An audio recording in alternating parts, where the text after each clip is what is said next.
Good afternoon, everyone. From Channel 7 Eyewitness News. Good afternoon, everyone. I'm Bill Ritter with breaking news in the Eyewitness newsroom. NYPD Commissioner Jimmy O'Neill about to officially announce his resignation as head of the police department and the biggest police department in the country. Mayor de Blasio tweeting moments ago, Chief of Detectives Dermot Shea will be his replacement. Let's listen in. We're the safest big city in America, and we are a city where the relationship between our police and our community is improving literally every single month, every single year. And the two gentlemen flanking me have played such a crucial role in that progress. So as we begin, I want to state that it's a moment to take stock of that change, that progress.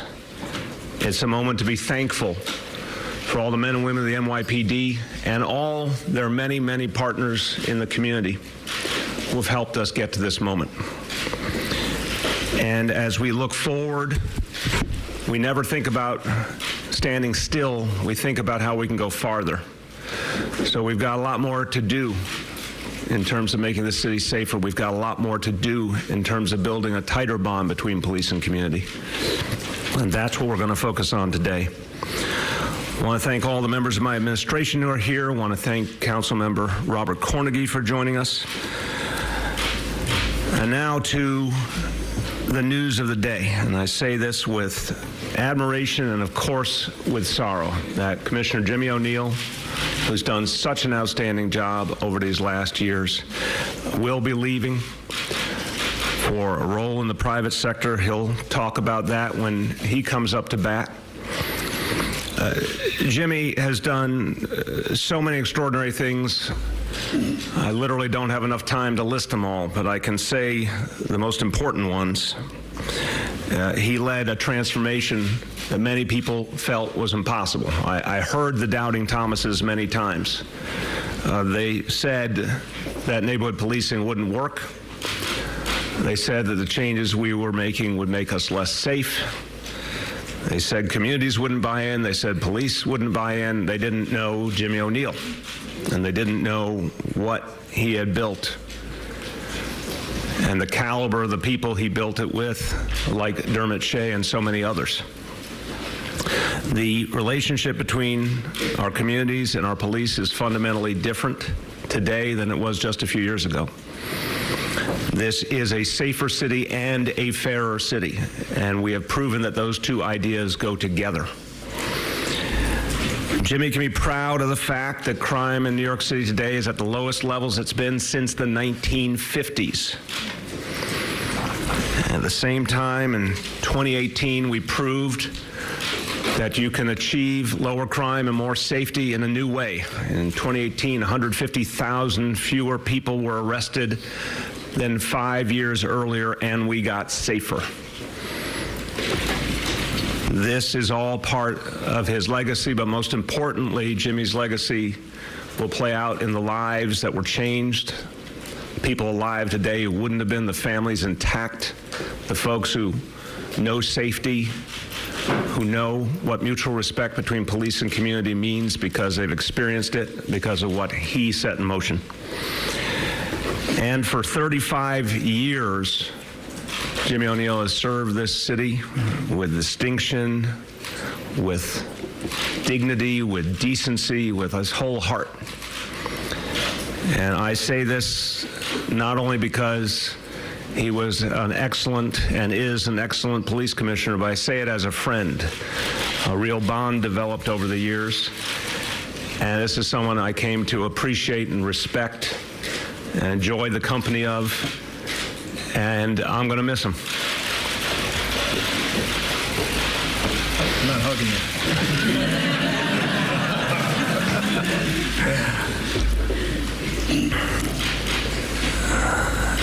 you. What I needed to ensure was that there would be a successor who could continue this progress.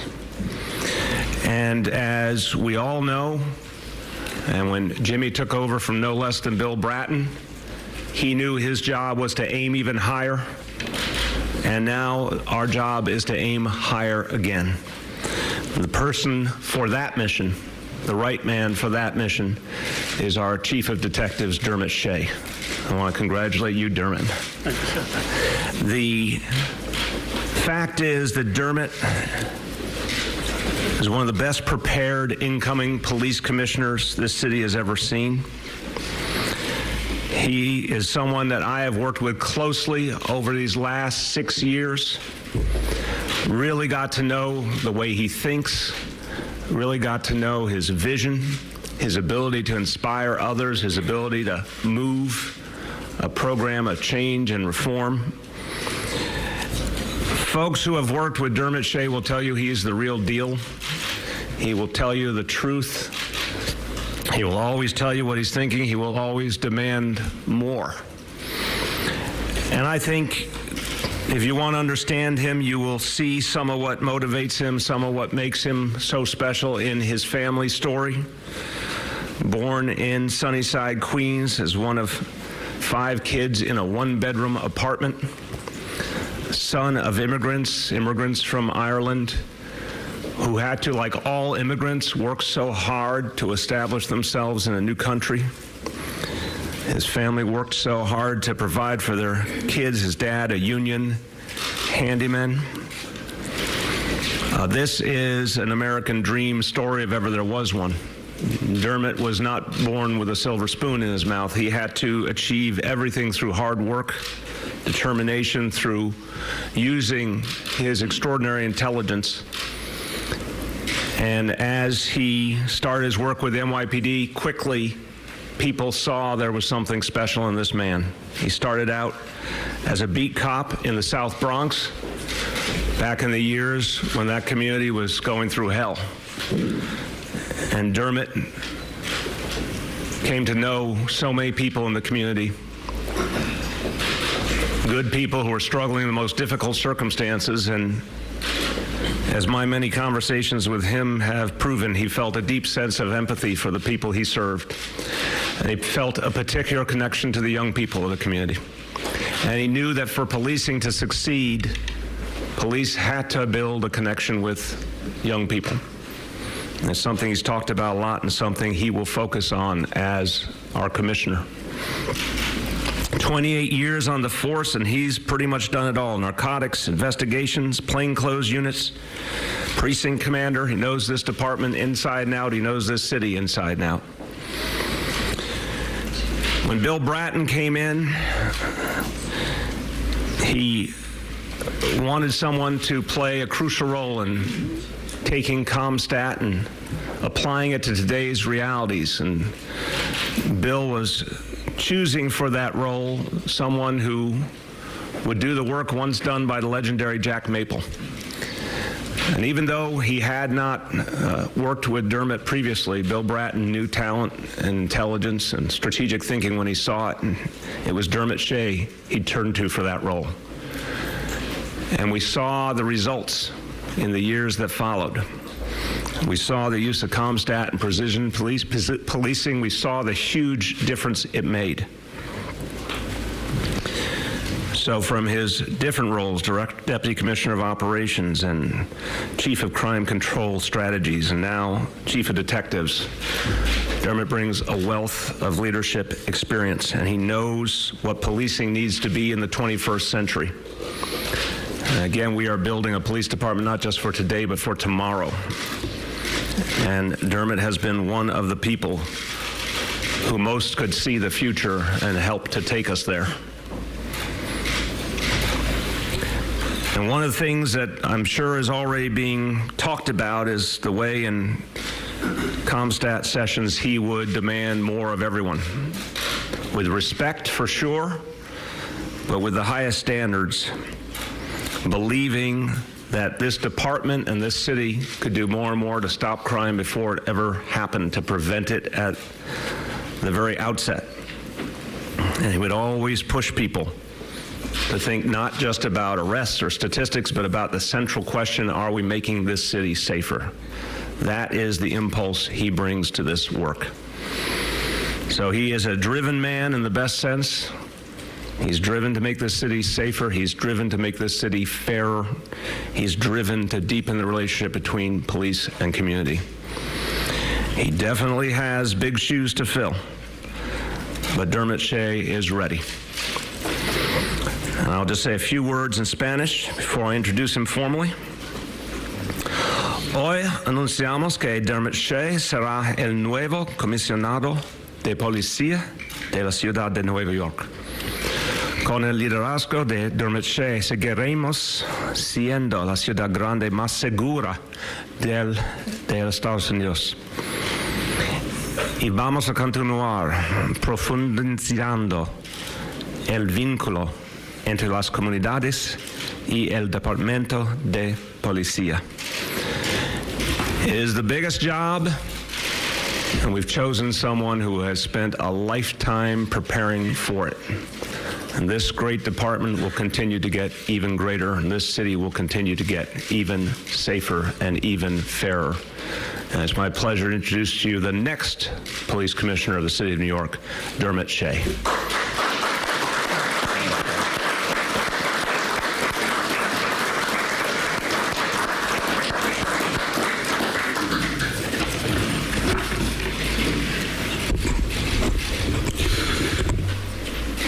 Thank you, Mayor de Blasio, Commissioner O'Neill. Good afternoon, everyone.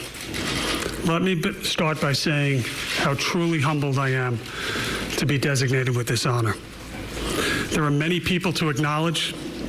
Several stand out for their professional mentorship that has literally paved the way for me to be here standing in front of you today. Bill Bratton, as Mayor de Blasio mentioned, who in 2014 decided to take a chance and named me as Deputy Commissioner Operations in a role formerly held by Jack Maple. Jim O'Neill, standing to my right, a man I've known for 25 years, I respect greatly, a friend. We would have to go on probably for an hour to recount all that I've learned from Jim, but I'll stress one: humanity. And lastly, Ben Tucker, a man I respect deeply and who exemplifies professional policing. There are many others, and I am going to forget some, and I'm looking around the room at many of you. I'm just going to mention several over the last 6 years that have personally helped me. Terry Monahan, Rodney Harrison, some formerly with the department, Susan Herman, Vinnie Grippo, John Miller, Tom Galati, Bob Boyce, and everyone sitting here, and others. Lastly, I want to acknowledge probably the most important person in the room, my wife, who's sitting on the left, Serena, who's been my best friend and soulmate for 33 years, 27 years of marriage, and receives all the credit for raising 3 beautiful children. Just take out the probably. Did I say probably? My police career began on April 30th, 1991.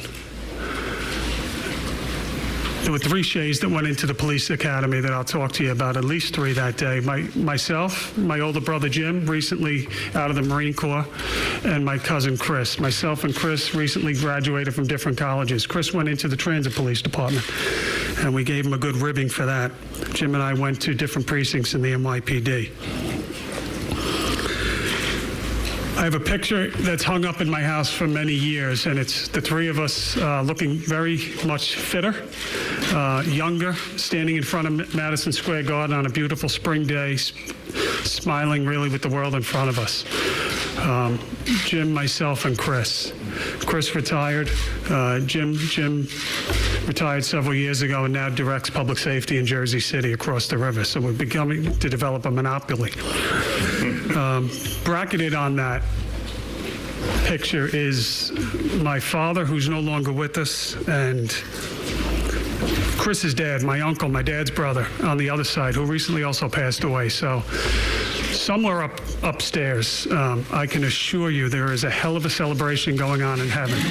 You would have to know my father. I spoke to my mother earlier today about this.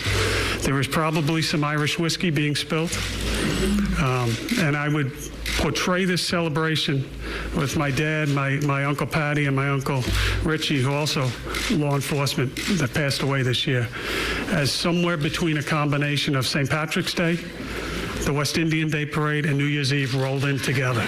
So it's a hell of a celebration.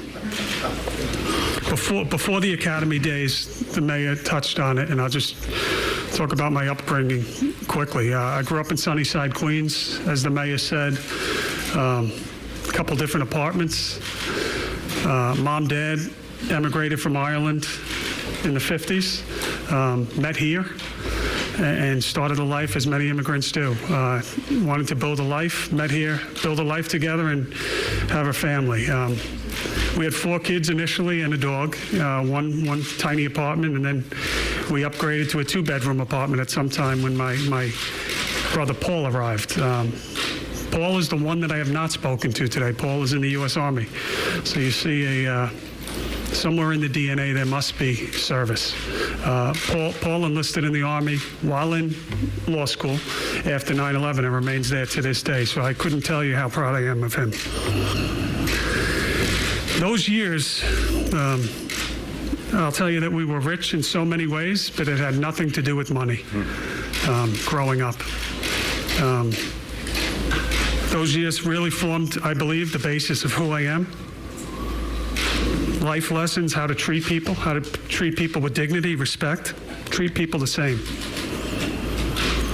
Sometimes you can't imagine when you think about having faith, but having faith when you really can't imagine why you should have faith, and that directly comes from my mom. Literally every value I possess, I can trace back to my mother, my father, my brothers and sisters, all 5, including me. The first 20 years of my career was spent on the street, starting in the South Bronx in the 46th precinct, and then a number of assignments. Sometimes I really do miss those days. I can tell you that to me sometimes there was some wet days, there were some cold days, there were some hot days, but there was nothing better than walking out and just talking to people as you would interact with them day in and day out. It struck me immediately how much you needed, how much you're relied on in some of these neighborhoods. And we are the only people that can be called to help. And it's something I cherish forever.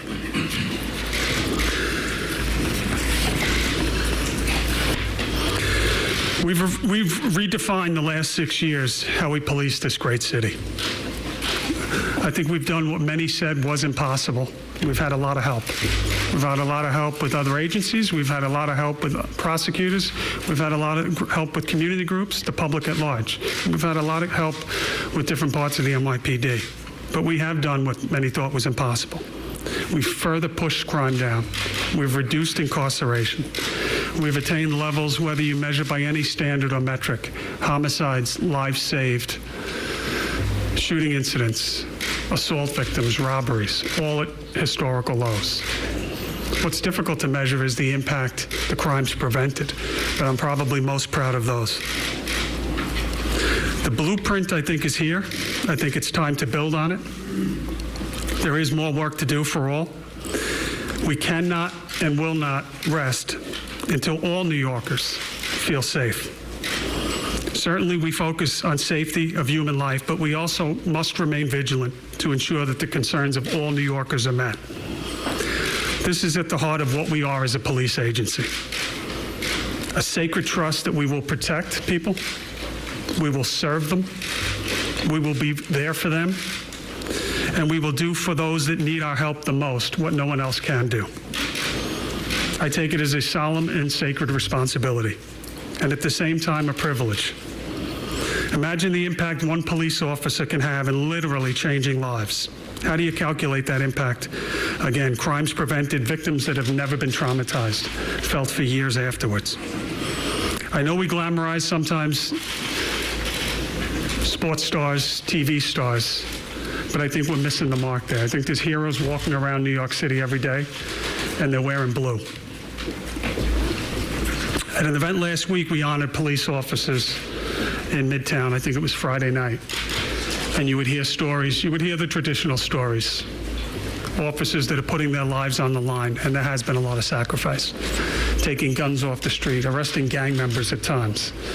But I was equally struck by how many stories there were of officers that are raising money to put a poor child through college and start a scholarship fund.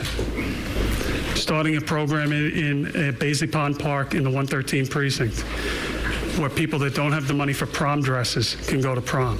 These are the stories of the real New York City Police Department. And this is what's the focus as we move forward and continue to build these neighborhoods, build out neighborhood policing, and have impacts and improve all of New Yorkers' safety. It's all in a day's work. I'll finish by saying I could not possibly be prouder to serve as the police commissioner, Mr. Mayor, of the greatest police department in the world. I look forward to working with all New Yorkers to make this great city even safer. It will not be easy. There will be challenges. It will take more collaboration than ever with police, public agencies, neighborhood groups, citizens near and far, but I know that we are up to the challenge. Thank you.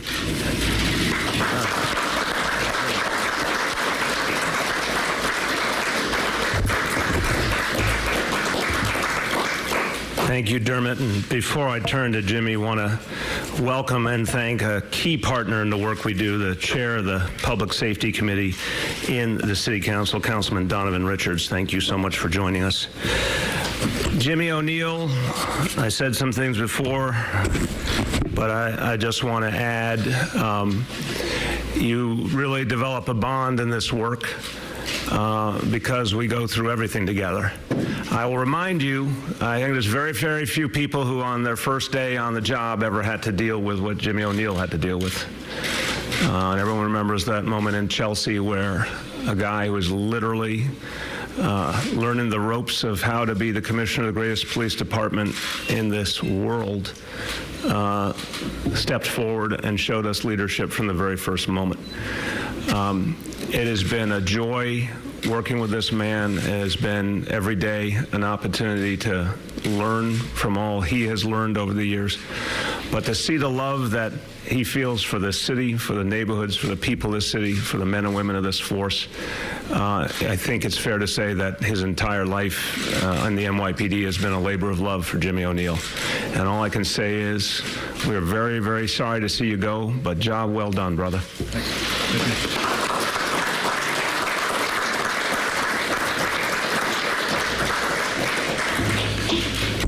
I know I usually go on and on and on at my press conferences, but I'm going to try to keep it short today. No jokes. All right, Monahan's right. My jokes stink.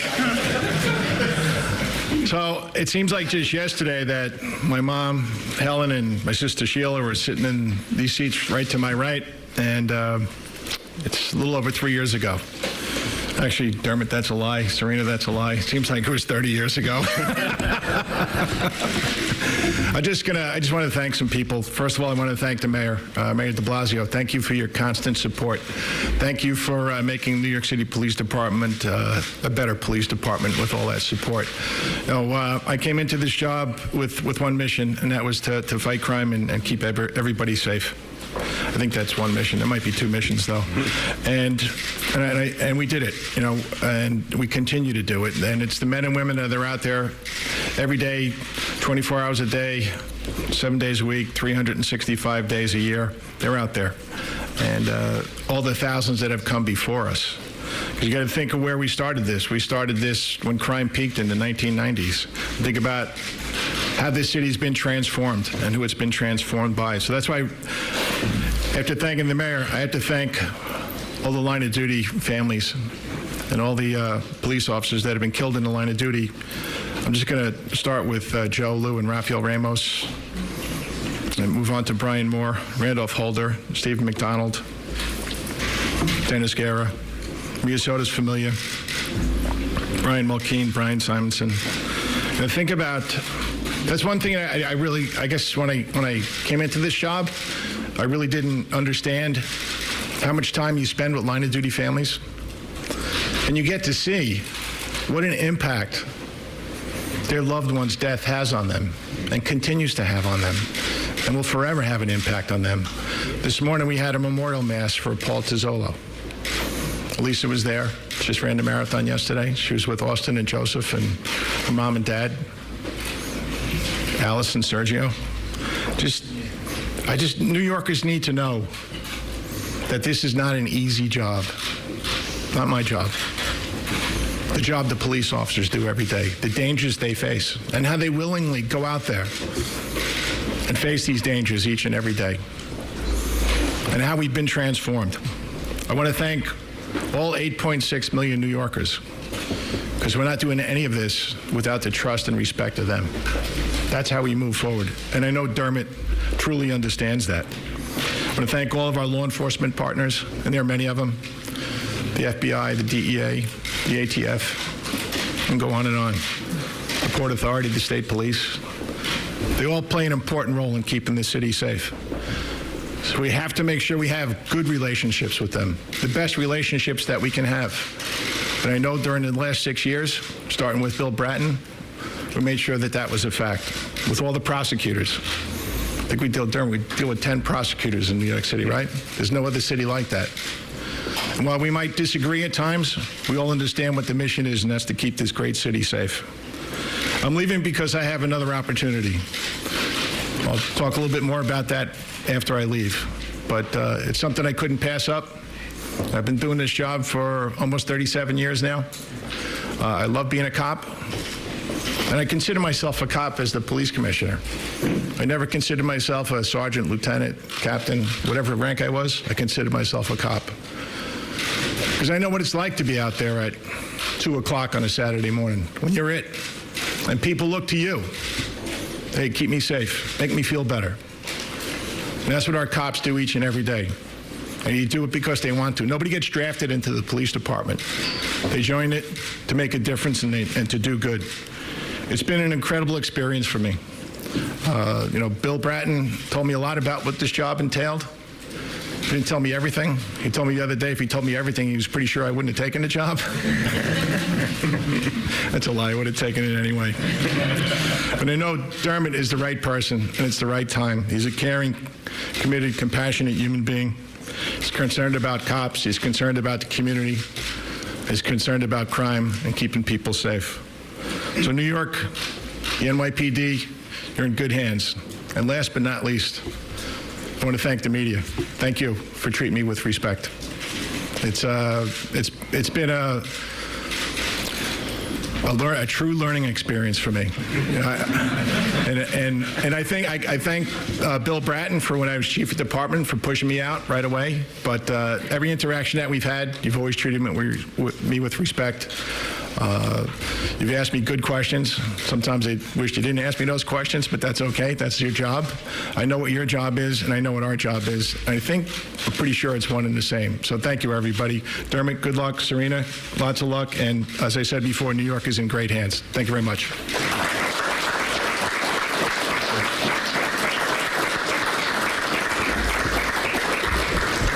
Okay, we're going to take questions about this announcement. Yes, Dave. Mayor, could we ask the commissioner, I think everybody kind of wonders how all the controversy about the Eric Garner case and the firing of Daniel Pantaleo, how that weighed on you in the last couple of months, and was that a motivating factor at all, if any, in your decision? Yeah, no, it wasn't a motivating factor in my decision. I'm not going to stand up here and say it didn't weigh on me heavily. I mean, I think it weighed on all New Yorkers. It weighed on everybody in the NYPD. It's a difficult thing to do, but I know it was the right decision, and this is the right time for me, and it's time. I have to move forward. The NYPD has to move forward, and I know they're going to do it and continue to do a great job. But this job comes with a lot. It comes with a lot of pressure. That's another thing that Bratton didn't tell me. This is all I've thought about for the last 38 months. 24 hours a day, 7 days a week. That's all you think about is keeping the people of the city safe. And it was an honor to serve. I still have a month, by the way. There you go. Hazel. Can you talk about what it was specifically, the turning point that made you decide to leave the job that you love so much? It wasn't any one factor. There's a lot of things. I'm not getting any younger. I have a family. I have 2 sons. I have my mom, Helen, that I'm always concerned about. I have 6 brothers and sisters that I don't see too much. So it's the right time. It's the right time. And I'm going to miss it. I really am. I love being a cop. Yep. Just a question to the incoming commissioner. Suicide rates are up on the force. One current NYPD cop is telling CBS News current efforts aren't enough to address the issues that the officers face. What's the plan moving forward to address this issue? Well, I would argue that if there's one, there's one too many, and it's not enough. We have to do everything that we can to ensure that number is 0. We have a robust program in effect already. We're surveying the membership in terms of why is there a barrier to coming forward, and a lot of it comes down to that. Is there a stigma attached, whether it's real or imagined? We have done a lot in recent months in terms of adding programs, availability, counseling, working with outside providers. But I would say, in terms of suicide is not new.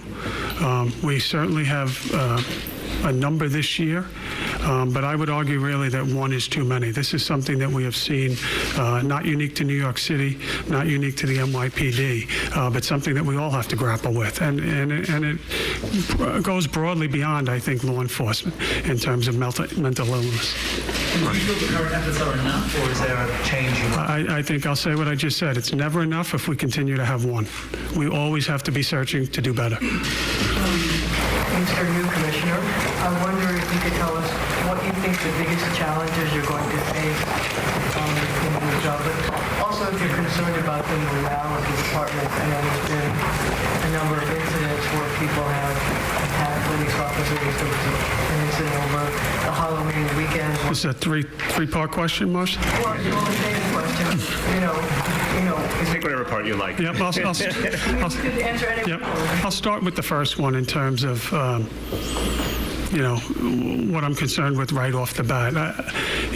We've touched on it here. We know where we've come from and what we've accomplished the last 6 years, but there's so much, in my opinion, there's just so much more to do.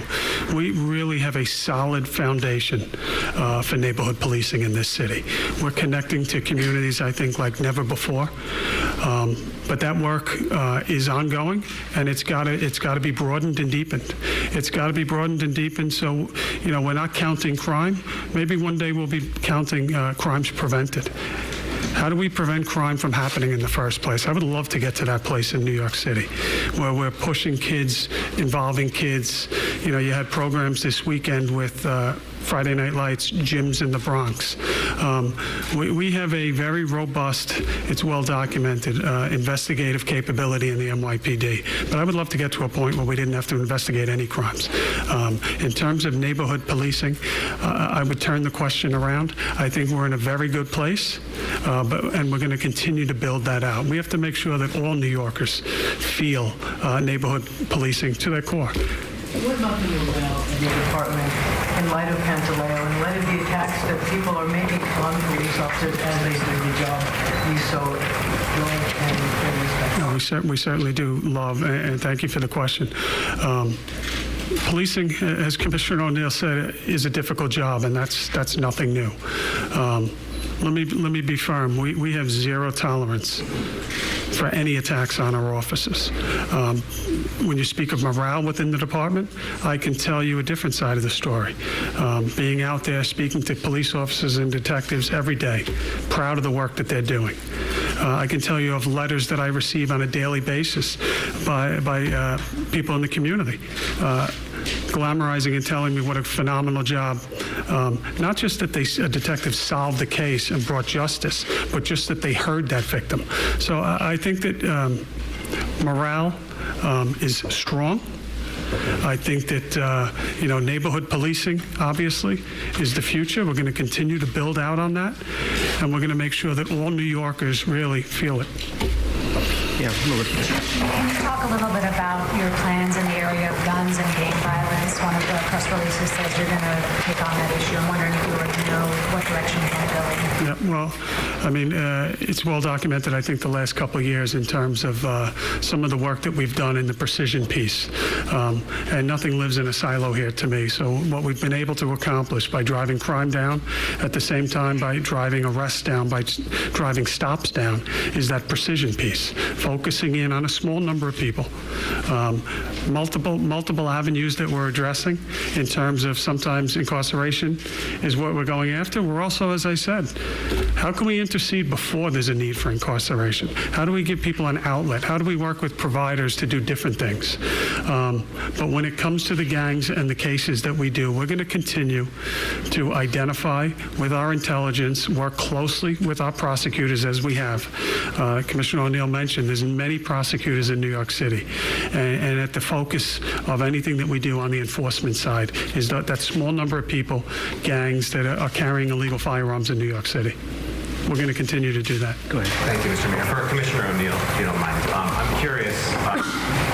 It's been a complicated 3 years. But then again, every 3 years is probably complicated running this. Yep. What do you think your legacy, what do you want your legacy to be? And separately, maybe similarly, what's the best piece of advice that you've given or you have for Chief Shea? I'm not particularly concerned about my legacy. I think that all the work that we all do together, the executive staff and all 54,000 members of the New York City Police Department, I think that speaks for itself. I just want to continue, that the city continue to get safer and that the members of the police department remain safe. Dermot and I, as he said, we've been friends for a long time. I think first time we met, we played roller hockey against each other, or maybe with each other. He probably won. He's a better athlete than me. But I said, listen, this is, you have to, you really have to find some time to breathe. And that's probably the most difficult thing that I found to do, is just finding that time. You're never going to separate, but find time to breathe and find time to be with Serena and stay happy, because this is a job that consumes you. But I know Dermot, I know his personality, and I know he's going to do a great job. I have two questions, please. The first question is that Commissioner O'Neill, you're handing over the department to Chief Shea at a time when the city is preparing for the criminal justice reforms, and you all have expressed some reservations about that. I'm wondering what the continuum plan is to make sure that the police department is prepared come January 1st. The second question... Let's do that one first. So this is, and Dermot's been an integral part of these discussions since the criminal justice forms have become an issue. And we're a resilient organization, we're a resilient agency, and I still have concerns, as many other people in New York City and New York State do. But we'll move forward. We'll do our best to deal with them and make sure that we continue to keep the city safe. So it's bail reform, DATs, and discovery. It's a lot to throw at us at one time, but as I said, if any agency can do it, it's the NYPD. And the second part, this part of question for the mayor, the one group that hasn't seen the kind of crime declines that we exhort in New York City is rape victims. And your office recently met with some of the advocates who have demanded Chief Shea's resignation. And here today, you're elevating him to commissioner. So I'm wondering what your message is for rape victims and also his. I think we have changed something profoundly in this city and in the way we police, because we have used every tool we have to say, please come forward if you're a victim or a survivor. We have encouraged reporting. We've tried to, in every way we can, say that no one should ever feel a stigma because of what they've gone through. And I'm absolutely convinced of that, and other important changes in our civic dialogue have led to many, many more people coming forward. I mean, everything we have seen suggests that that is what's happening, and it's a painful reality to know there were so many people in the past who suffered in silence, but as sad as it is to acknowledge, in a way it is progress that people finally are coming forward so we can bring justice for them and in the same process protect others. As to the advocates, with all due respect to them, I've watched very carefully and with real concern that knowing that we had to make changes in that area of the department. And I've watched Chief Shea go in with real energy and focus to improve the practice, to add the personnel needed, to add the leadership needed. So there's a lot of different advocates in the world, and simply being an advocate is not a blanket designation of having a monopoly on the truth. I think the questions raised about past years were fair? Were there enough personnel? Was there the right kind of approach? I have seen Chief Shea immediately create powerful reforms that we needed, so I have absolute confidence. Ashley, what was the other part of your question for the chief? What he wants to say to rape victims, given that the advocates, the city's main victim advocates are calling for resolution, not just any. Yeah, so I would reiterate, when you look at what we have done over, I would say, Ashley, the past 18 months in terms of the outreach, positive relationships with many advocates, Ashley, in terms of reforms made in special victims over those past 18 months, adding significant resources, working on the training that they are receiving, working on locations where rape victims and survivors are reporting to, where they have to be out of the mainstream in terms of not reporting to a police precinct, having separate entrances. 137 Center Street is what I'm referring to. I think it's well documented, a lot of the reforms that we've made, and we hear the advocates. We're not done. We meet regularly. I intend to, in the next week, sit down with the advocates and hear them out, hear their concerns, and moving forward, continue to strengthen that relationship that we have. Sexual assault survivors are of the utmost importance to us. I would echo what the mayor said in terms of reporting. We've received numerous reports of just the simple act of coming forward has given a level of justice, if you will. Many sexual crime victims have said, and that's in their words. But we recognize that there is more that we can do, and we will. Gloria? Ms. Marino, I just wanted to ask you sort of how you went about the decision-making for this replacement for Commissioner O'Neill. They have both mentioned Bill Bratton, obviously somebody who served previously in this department. You continue to look to inside the department for leadership. First, why, and how would you respond to folks who today are disappointed that there isn't somebody new coming in from the outside who might have a different? I think I would say this to anyone who is concerned about the future of NYPD, that we have extraordinary talent in this department. And when I came in to this office, I got to know dozens and dozens and dozens of leaders, right down to precinct commanders and many others, and saw this wellspring of talent that I don't even think the public has a glimpse of, and that's something we all should do a better job showing people just what an extraordinary array of talented individuals work in this department. So first, I had never a doubt in my mind that there were great people in the department, and that when you go outside, yes, sometimes you get a different perspective. You also get a lot of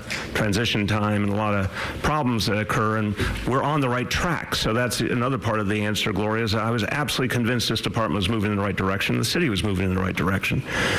But, you know, I think a central thing to understand, it's very human, is when you're a leader and you know, a CEO, you're watching the talent on your team every minute, every day. And I started watching Dermot in action 6 years ago, and watched consistently in strategy meetings and press conferences, you name it. And I became convinced a long time ago that he was the future of the NYPD. So it's as simple as that. And if I could just give you a chance to address the question of diversity at the department. I know that the department today reflects how the city looks more than it ever did before, but there are still some who are critical that the very top of the leadership is not reflective of that diversity. Well, the top leadership, when you look at all of the roles, commissioner, first deputy commissioner, chief of department, chief of patrol, the other super chiefs, I think you do see a reflection of New York City for sure. And I think you're going to see that more and more in the years to come. I think we're at a crucial transitional time. Our department, look, I go to every graduation, And as you indicated, you're seeing a department that literally with each graduation looks more and more like New York City. More and more women joining the department, many of whom are coming into leadership roles now. More and more city residents. This has happened. It's all going to play out now. And I think in the next few years, you're going to see a lot of leadership elevated that represent the full diversity of New York City. Bill Bratton did a lot to move that agenda. Jimmy O'Neill did a lot to move that agenda. Dermot Shea is going to do more to move that agenda. For Chief Shea, or Commissioner Designate, I don't know what to call you. He's still Chief Shea. It's okay. About a few days ago, with the 113 precinct and the 103 precinct shooting incidents, seemed to be critical of certain non-cooperation you were getting from either some of the victims or some of the suspects or some of the other people in the community. Is this a problem you're getting in trying to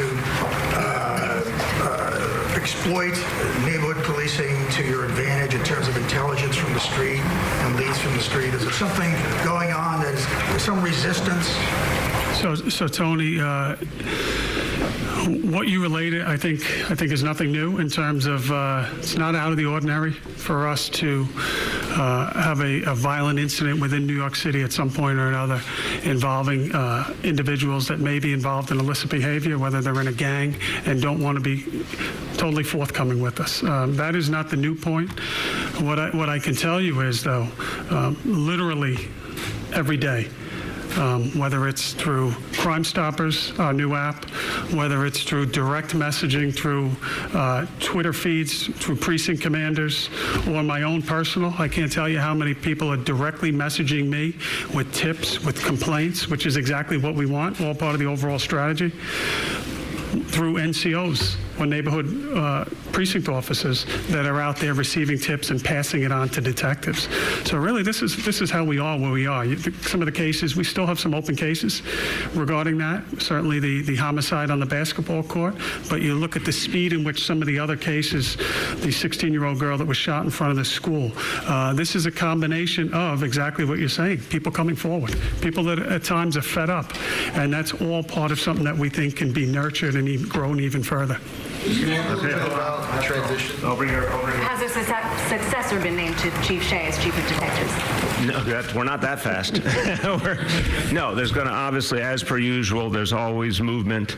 Again, you're going to see a lot of talented people inside the department tapped, and you're going to see, as usual, growing diversity in the leadership ranks of the department. Thank you, everyone.